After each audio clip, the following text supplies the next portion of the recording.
Hello friends, बहुत बहुत स्वागत है आपका हमारे यूट्यूब चैनल स्टडी मित्र में। तो फ्रेंड्स, जैसा कि आप सभी को पता है कि अभी जो है आदिकालीन साहित्य से हम लोग ऑब्जेक्टिव क्वेश्चन को कर रहे हैं, वस्तुनिष्ठ प्रश्न को कर रहे हैं, जिसमें कि हम लोग 30 क्वेश्चन कर चुके हैं। आज फिर 30 क्वेश्चन करेंगे। तो चलिए पहला क्वेश्चन स्टार्ट करते हैं। आचार्य शुक्ल ने आदिकालीन कृतियों पर विचार करते हुए कितने ग्रंथों को प्रमाणिक माना है? तो आचार्य शुक्ल ने आदिकालीन कृतियों पर विचार करते हुए कितने ग्रंथों को प्रमाणिक माना है? 6 माना है, 8 माना है, 10 माना या 12 माना है?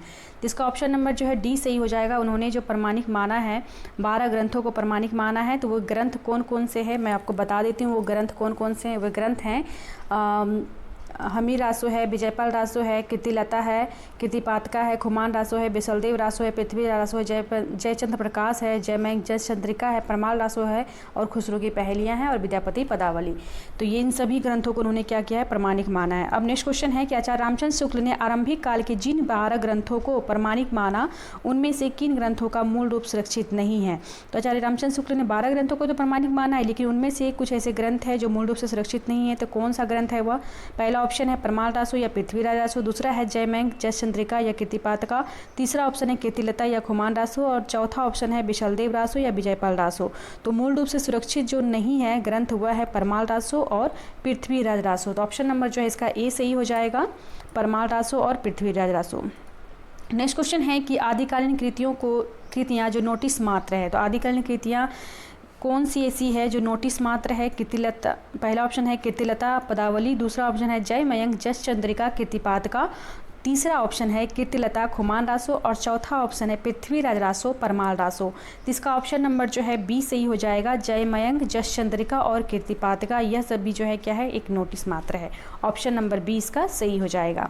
नेक्स्ट क्वेश्चन है कि आचार्य रामचंद्र शुक्ल ने आदिकाल के द्वितीय प्रकरण को कहा है। तो आचार्य रामचंद्र शुक्ल ने आदिकाल के द्वितीय प्रकरण को क्या कहा है? वीरगाथा काव्य कहा है, रासो काव्य कहा है, या फिर अभ्रंश काव्य या फिर भक्ति काव्य। तो आचार्य रामचंद्र शुक्ल ने आदिकाल के द्वितीय प्रकरण को जो कहा है वह कहा है इन्होंने अभ्रंश काव्य कहा है। तो ऑप्शन नंबर सी जो इसका सही हो जाएगा। ठीक है, चलिए नेक्स्ट क्वेश्चन है कि हिंदी साहित्य के इतिहास में दोहरे नामकरण की प्रवृत्ति किसने आरंभ की? तो हिंदी साहित्य के इतिहास में दोहरे नामकरण की प्रवृत्ति जो आरंभ की गई, तो किसके द्वारा आरंभ की गई थी? पहला ऑप्शन है गारसा दत्तात्रेय के द्वारा। पहला ऑप्शन क्या है? गारसा दत्तात्रेय के द्वारा। दूसरा ऑप्शन है डॉक्टर ग्रेशन के द्वारा। तीसरा ऑप्शन है शिव सिंह सेंगर और चौथा ऑप्शन आचार्य रामचंद्र शुक्ल। तो इसका आंसर जो है ऑप्शन नंबर डी सही हो जाएगा, आचार्य रामचंद्र शुक्ल। हिंदी साहित्य के इतिहास में दोहरे नामकरण की जो प्रवृत्ति इन्होंने ही आरंभ की थी। ठीक है, जैसे कि आदिकाल को इन्होंने वीरगाथा काल कहा। तो ये सब जो था दोहरा नाम, मतलब दोबारा जो इन्होंने नामकरण किया था वही है दोहरी नाम प्रवृत्ति। नेक्स्ट क्वेश्चन है कि आदिकालीन काव्य की प्रवृत्ति नहीं है। तो आदिकालीन काव्य की प्रवृत्ति नहीं है, कौन सा नहीं है इसमें? आदिकालीन की प्रवृत्ति नहीं है। पहला ऑप्शन है प्रबंध और मुक्तक काव्य की रचनाएं, दूसरा है धार्मिक साहित्य की रचनाएं, तीसरा ऑप्शन है प्राचीन खड़ी बोली का प्रयोग और चौथा ऑप्शन है वीर तथा श्रृंगार रस की प्रधानता। तो आदिकालीन काव्य की प्रवृत्ति नहीं है। इनमें से यही पूछा गया है क्वेश्चन कि आदिकालीन की इनमें से कौन सी ऐसी है जो आदिकालीन की प्रवृत्ति नहीं है? जिसका ऑप्शन नंबर जो है सी सही हो जाएगा, प्राचीन खड़ी बोली का प्रयोग। यह जो है आदिकाल की प्रवृत्ति नहीं है। बाकी 3 जितने भी ऑप्शन हैं वह सही हैं, वो आदिकाल की प्रवृत्तियाँ हैं। ठीक है, तो ऑप्शन नंबर इसका जो है सी जो है वह आदिकाल की प्रवृत्ति नहीं है। ऑप्शन नंबर सी इसका सही हो जाएगा। नेक्स्ट क्वेश्चन है कि आदिकालीन काव्य में किस प्रवृत्ति का अभाव है? तो आदिकालीन काव्य में किस प्रवृत्ति का अभाव देखने को मिलता है? भक्ति का देखने को मिलता है, या फिर श्रृंगार का, या फिर प्रकृति चित्रण का, या फिर राष्ट्रीय चेतना का?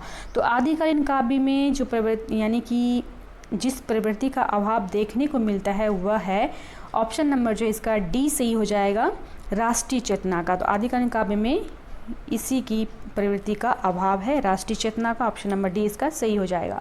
नेक्स्ट क्वेश्चन है कि इनमें से हिंदी साहित्य का इतिहास किसने नहीं लिखा? इनमें से कौन ऐसे लेखक हैं जिन्होंने हिंदी साहित्य का इतिहास नहीं लिखा? कौन ऐसे साहित्यकार है जिन्होंने हिंदी साहित्य का इतिहास नहीं लिखा? तो पहला ऑप्शन है डॉक्टर नगेंद्र, दूसरा है लक्ष्मी सागर वात्स्ययनी, तीसरा है राम कुमार वर्मा और चौथा है बच्चन सिंह। तो आपको बता दूं ऑप्शन नंबर ए जो इसका सही हो जाएगा, डॉक्टर नागेंद्र। इन्होंने जो है हिंदी साहित्य का इतिहास नहीं लिखा है, बल्कि इन्होंने क्या किया? हिंदी साहित्य के इतिहास का संपादन किया है। अतः यह क्या है? इस ग्रंथ के लेखक नहीं हैं, ये संपादन करता है। तो ऑप्शन नंबर जो है ए इसका सही हो जाएगा। इन्होंने हिंदी साहित्य का इतिहास नहीं लिखा है, बल्कि उसका संपादन किया है।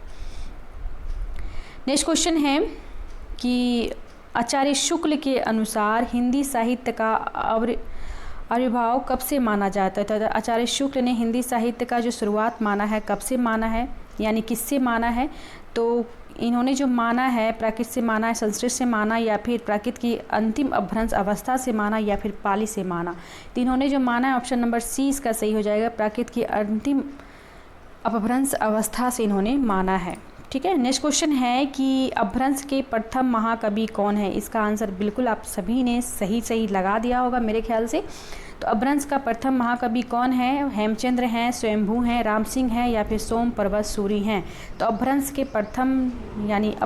के प्रथम महाकवि जो हुए वह हुए स्वयंभू। ऑप्शन नंबर बी इसका सही हो जाएगा, स्वयंभू। नेक्स्ट क्वेश्चन है कि आचार्य शुक्ल ने किस साहित्य को सांप्रदायिक शिक्षा मात्र कह के वीरगाथा काल में सम्मिलित नहीं किया, किंतु हजारी प्रसाद द्विवेदी ने उसे आदि काल में स्वीकार किया? ठीक है, ये बहुत ही इम्पोर्टेंट क्वेश्चन है। देखिए कि आचार्य शुक्ल ने किस साहित्य को सांप्रदायिक शिक्षा मात्र कहकर वीरगाथा काल में उन्होंने सम्मिलित नहीं किया, किंतु हजारी प्रसाद द्विवेदी ने उसे आदिकाल में स्वीकार किया है? सिद्ध साहित्य है, नाथ साहित्य है, जैन साहित्य, या फिर ये सभी? इसका ऑप्शन नंबर जो है सही हो जाएगा डी, ये सभी जो है आचार्य शुक्ल ने अपने साहित्य के इतिहास में सांप्रदायिक शिक्षा मात्र कह के वीरगाथा काल में से सम्मिलित नहीं किया है, किंतु आचार्य हजारी प्रसाद द्विवेदी ने उसे आदिकाल में से स्वीकार किया है। ठीक है, सिद्ध साहित्य, नाथ साहित्य, जैन साहित्य, ये सभी है। नेक्स्ट क्वेश्चन है कि सिद्ध साहित्य से तात्पर्य है। तो सिद्ध साहित्य से क्या तात्पर्य है? सिद्ध साहित्य से तात्पर्य है, पहला ऑप्शन है तंत्र मंत्र आदि द्वारा सिद्ध प्राप्त करने वाला साहित्य, दूसरा ऑप्शन है सिद्ध प्राप्त कवियों का साहित्य, तीसरा ऑप्शन है सिद्ध धर्म का सैद्धांतिक साहित्य, और चौथा ऑप्शन है ब्रजयान परंपरा के सिद्ध आचार्यों द्वारा रचित साहित्य। सिद्ध साहित्य से क्या तात्पर्य है? तो सिद्ध साहित्य से जो तात्पर्य है ऑप्शन नंबर डी इसका सही हो जाएगा, ब्रजयान परंपरा के सिद्ध आचार्यों द्वारा रचित साहित्य। ऑप्शन नंबर डी इसका सही हो जाता है। यही है सिद्ध साहित्य का तात्पर्य, यानी कि मतलब सिद्ध साहित्य का मतलब क्या होता है? तो ब्रजयान परंपरा के सिद्ध आचार्यों द्वारा रचित साहित्य। नेक्स्ट क्वेश्चन है कि आदिकालीन काव्य धारा में उपलब्ध नहीं है। तो आदिकालीन काव्य धारा में क्या उपलब्ध नहीं है? सिद्ध साहित्य उपलब्ध नहीं है, जैन साहित्य उपलब्ध नहीं है, सिख साहित्य उपलब्ध नहीं है, या नाथ साहित्य उपलब्ध नहीं है। तो आदिकालीन काव्य धारा में जो मुख्य रूप से उपलब्ध नहीं है वह है सिख साहित्य। ठीक है, सिद्ध साहित्य तो है, जैन साहित्य है, नाथ साहित्य आप सभी जान रहे होंगे इसे, लेकिन सिख साहित्य के बारे में आपने नहीं पढ़ा होगा। तो ये जो है ऑप्शन नंबर सी इसका सही हो जाएगा, यह सिख साहित्य जो है यह उपलब्ध नहीं है। नेक्स्ट क्वेश्चन है कि संध्या भाषा का अर्थ है। इसका भी आंसर बिल्कुल आप लोगों ने लगा दिया होगा। वैसे मैं ना ऑप्शन बिना पढ़े ही इसका आंसर बता देती हूँ कि संध्या भाषा या संध्या भाषा का जो अर्थ है वह क्या है। ऑप्शन नंबर ए इसका सही हो जाएगा, ये मैं बताई भी थी। तो ऑप्शन नंबर ए इसका सही हो जाएगा कि अंतसंधानात्मक अनुभूतियों का संकेत करने वाली प्रतीक की भाषा है, उसे ही संध्या भाषा कहा जाता है। नेक्स्ट क्वेश्चन है कि सिद्ध साहित्य के संदर्भ में कौन सा कथन असत्य है। इनमें से कोई ऐसा कथन है जो सिद्ध साहित्य के संदर्भ में असत्य है, गलत है, तो कौन सा ऐसा कथन है देख लेते हैं। पहला ऑप्शन है सिद्ध साहित्य दोहो व चर्या पदों में है, दूसरा ऑप्शन है सिद्ध साहित्य की भाषा पिंगल है, तीसरा ऑप्शन है सरप्पा सिद्ध साहित्य के आदि कवि हैं, और चौथा ऑप्शन है सिद्ध साहित्य में सहज साधना का प्राधान्य है। तो इसका ऑप्शन नंबर जो है सही हो जाएगा बी कि सिद्ध की भाषा पिंगल है। ये जो है ये कथन जो है असत्य है, गलत है। आप सभी ने पढ़ा था कि सिद्ध साहित्य की भाषा जो है वह संध्या भाषा है, या जिसे बोलते हैं संध्या भाषा, वह है, ना कि पिंगल भाषा है। तो इसका ऑप्शन नंबर जो है बी गलत हो जाता है। नेक्स्ट क्वेश्चन है कि 84 सिद्धों में प्रथम सिद्ध कौन हुए। तो 84 सिद्धों में प्रथम सिद्ध कौन हुए ये मैं बताई हूँ, बहुत अच्छे से बताई हूँ कि 84 सिद्धों में प्रथम सिद्ध कौन हुए। तो सबरपा हुए, डोमिप्पा हुए, सरप्पा हुए, या फिर लुइपा हुए। तो कौन हुए? तो इसका ऑप्शन नंबर जो है सी सही हो जाएगा, सरप्पा। चाहिए 84 सिद्धों में प्रथम कवि जो हुए कौन हुए? सरप्पा हुए। ऑप्शन नंबर सी इसका सही हो जाएगा।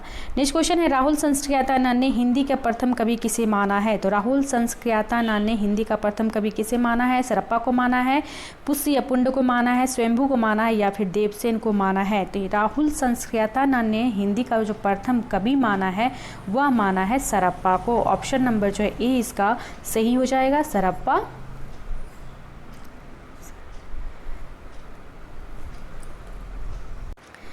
नेक्स्ट क्वेश्चन है, अधिकांश साहित्य इतिहासकारों के अनुसार हिंदी का प्रथम कवि है। तो अधिकांश साहित्य इतिहासकारों ने किसे हिंदी का प्रथम कवि माना है?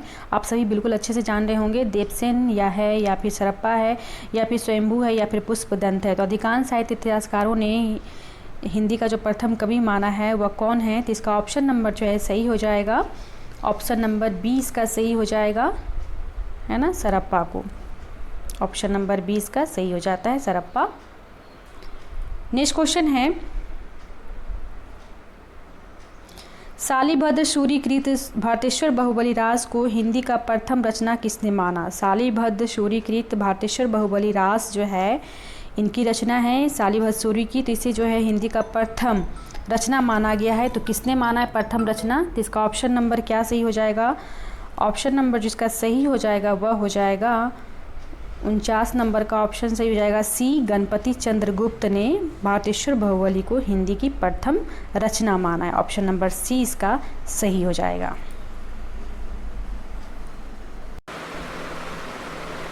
नेक्स्ट क्वेश्चन है कि हिंदी की प्रथम रचना श्रावकाचार्य के रचिता कौन है? तो श्रावकाचार्य के रचिता कौन है? समर्पा हैं, चरपटनाथ हैं, अद्वैय ब्रज हैं या फिर देवसेन हैं? इसका भी आंसर बिल्कुल आप सभी ने बिल्कुल सही लगा दिया होगा कि श्रावकाचार्य के रचनाकार कौन है। तो ऑप्शन नंबर जो इसका डी सही हो जाएगा, देवसेन की ये रचना है। नेक्स्ट क्वेश्चन है कि पुष्य या पुंड को हिंदी का प्रथम कवि किसने माना? तो पुष्य या पुंड को हिंदी का प्रथम कवि जो माना गया है तो किसने माना या किसके द्वारा माना गया? शिव सिंह सेंगर के द्वारा माना गया या फिर मिश्रबंधु के द्वारा या फिर राहुल संस्कृतानंद के द्वारा या पंडित हजारी प्रसाद द्विवेदी के द्वारा? तो किसके द्वारा माना गया है पुष्य या पुंड को हिंदी का प्रथम कवि? तो यह जो माना गया है शिव सिंह सेंगर के द्वारा। ठीक है, ऑप्शन नंबर ए इसका सही हो जाएगा। नेक्स्ट क्वेश्चन है, देवसेन का एक अन्य ग्रंथ है। श्रावकाचार्य तो देवसेन की रचना है ही, इसके अलावा एक अन्य ग्रंथ है, वह कौन सी रचना है? चर्यापद है या दब साहब प्रयास है या फिर दोहा कोश है या फिर बौद्ध गान और दोहा है? इसका ऑप्शन नंबर जो है बी सही हो जाएगा, दब साहब प्रयास। ठीक है, दब साहब प्रयास, ऑप्शन नंबर 20 का सही हो जाएगा, यही ग्रंथ है देवसेन की। नेक्स्ट क्वेश्चन है कि चर्यापद के लेखक कौन है? तो चर्यापद के लेखक कौन है? सरप्पा हैं या फिर तिलोपा हैं या फिर सबरपा है या फिर शांतिपा है? तो चर्यापद के जो लेखक हैं वह कौन है? तो इसका ऑप्शन नंबर जो है सही हो जाएगा, ऑप्शन नंबर सी सही हो जाएगा, सबरपा। ठीक है, सबरपा इसके लेखक हैं। नेक्स्ट क्वेश्चन है कि अवधूत मत किसे कहते हैं? तो अवधूत मत जो कहते हैं किसे कहते हैं, किसका नाम है? ऑप्शन है जैन संप्रदाय को कहते हैं या फिर सिद्ध संप्रदाय को या फिर शगुन संप्रदाय को या फिर नाथ संप्रदाय को? तो अवधूत मत जो कहा जाता है वह कहा जाता है किसे कहा जाता है? तो यह ऑप्शन नंबर सी का सही हो जाएगा, शगुन संप्रदाय को कहा जाता है अवधूत मत। ठीक है, नहीं माफ़ कीजिएगा, अवधूत मत जो बोला जाता है वो बोला जाता है नाथ संप्रदाय को। ऑप्शन नंबर डी जो है इसका सही हो जाएगा, ऑप्शन नंबर डी, अवधूत संप्रदाय से इसे ही जाना जाता है नाथ संप्रदाय को। नेक्स्ट क्वेश्चन है, जोई जोई पिंडे सोई सोई ब्राह्मंडे किसका सिद्धांत है? यह जो सिद्धांत दिया गया किसका सिद्धांत है? यह जोई जोई पिंडे सोई सोई ब्राह्मंडे तो गोरखनाथ का है या फिर मच्छंदर नाथ का, चरपटनाथ का या फिर जलंधर नाथ का? तो यह किसका है ये भी बताया गया है, तो इसका आंसर जो है सही हो जाएगा, ऑप्शन नंबर ए, गोरखनाथ का है। ठीक है, ये सिद्धांत जो है गोरखनाथ का है। नेक्स्ट क्वेश्चन है कि गोरखनाथ के गुरु कौन थे? तो ये भी बहुत ही आसान सा सवाल है, आप सभी अच्छे से जान रहे हैं कि गोरखनाथ के गुरु कौन है। जलंधर नाथ हैं, मच्छंदर नाथ हैं, चरंगी नाथ हैं या फिर चरपटनाथ हैं? तो गोरखनाथ के जो गुरु हुए वह हुए मच्छंदर नाथ, ऑप्शन नंबर बी जो इसका सही हो जाएगा, जिसे कि मतिचंद्र नाथ के नाम से भी जाना जाता है। और ये चरंगी नाथ जो है किसके? ये गोरखनाथ के ये शिष्य हुए चरंगी नाथ, और गोरखनाथ के जो गुरु हुए वो हुए मच्छंदर नाथ। नेक्स्ट क्वेश्चन है कि गोरखनाथ को पृथ्वीराज के समय का बताने वाला विद्वान कौन है? गोरखनाथ के समय को या फिर गोरखनाथ को जो है पृथ्वीराज, यानी गोरखनाथ का जो समय है वो पृथ्वीराज के समय है, ऐसा किसी ने कहा, किसी साहित्यकार ने। तो किसने कहा? डॉक्टर राम कुमार वर्मा ने कहा या फिर राहुल संस्कृतानंद ने कहा, रामचंद्र शुक्ल ने कहा या फिर हजारी प्रसाद द्विवेदी ने?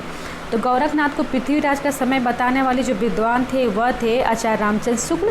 इसका ऑप्शन नंबर जो है सी सही हो जाएगा, आचार्य रामचंद्र शुक्ल। नेक्स्ट क्वेश्चन है कि वारकरी संप्रदाय का संबंध किससे है? तो वारकरी संप्रदाय का संबंध किससे है? सिद्ध साहित्य से है, रासो साहित्य से है, लोक साहित्य से है, या फिर इनमें से कोई नहीं। तो वारकरी संप्रदाय का जो संबंध है वो किससे है? तो इसका ऑप्शन नंबर जो है सही हो जाएगा। कौन सा ऑप्शन नंबर सही हो जाएगा इसका? ऑप्शन नंबर ए सही हो जाएगा, सिद्ध साहित्य से। आप सभी इसका आंसर बिल्कुल जान रहे होंगे, सिद्ध साहित्य से ही वारकरी संप्रदाय का संबंध है। और नेक्स्ट क्वेश्चन है कि 84 सिद्धों में सर्वोच्च स्थान किसका माना गया है? ये भी बहुत अच्छे से बताया गया कि 84 सिद्धों में प्रथम और सर्वोच्च स्थान जिसे बताया गया है तो वो कौन है? सरप्पा हैं, या फिर लुइपा हैं, डोमिपा हैं, या फिर सबरपा हैं। इसका ऑप्शन नंबर जो है बी सही हो जाएगा, लुइपा हैं। ठीक है, 84 सिद्धों में इनका जो है प्रथम और सर्वोच्च स्थान माना गया है। नेक्स्ट क्वेश्चन है कि सिद्ध कवियों की भाषा को संध्या का नाम किसने दिया? सिद्ध कवियों की भाषा जो है वो संध्या भाषा है, या कहें कि संध्या भाषा है। तो यह जो नाम दिया गया था तो किसके द्वारा दिया गया? तो इसका ऑप्शन है पहला मेरुतंगु तथा अनंत तिलक ने, या फिर नए नंदी तथा देवसेन ने। ऑप्शन नंबर सी है इसका हरिवंश सूरी ने तथा राम सिंह ने। और ऑप्शन नंबर डी है अद्वैत ब्रज तथा मुनिदत्त ने। इसका भी आंसर बिल्कुल आप लोगों ने सही लगा दिया होगा। ऑप्शन नंबर डी जो इसका सही हो जाएगा। सिद्ध कवियों की जो भाषा है, इसे संध्या भाषा का नाम जो दिया गया है वो दिया गया है अद्वैत ब्रज और मुनिदत्त के द्वारा। ठीक है, ऑप्शन नंबर डी जो इसका सही हो जाएगा। तो ये थे आज के 30 क्वेश्चन। उम्मीद करती हूँ आप सभी को अच्छा लगा होगा। अगर अच्छा लगा होगा तो लाइक भी कर दें और ज़्यादा से ज़्यादा हो सके तो इस वीडियो को शेयर करें। मिलते हैं अगले वीडियो में, तब तक के लिए धन्यवाद।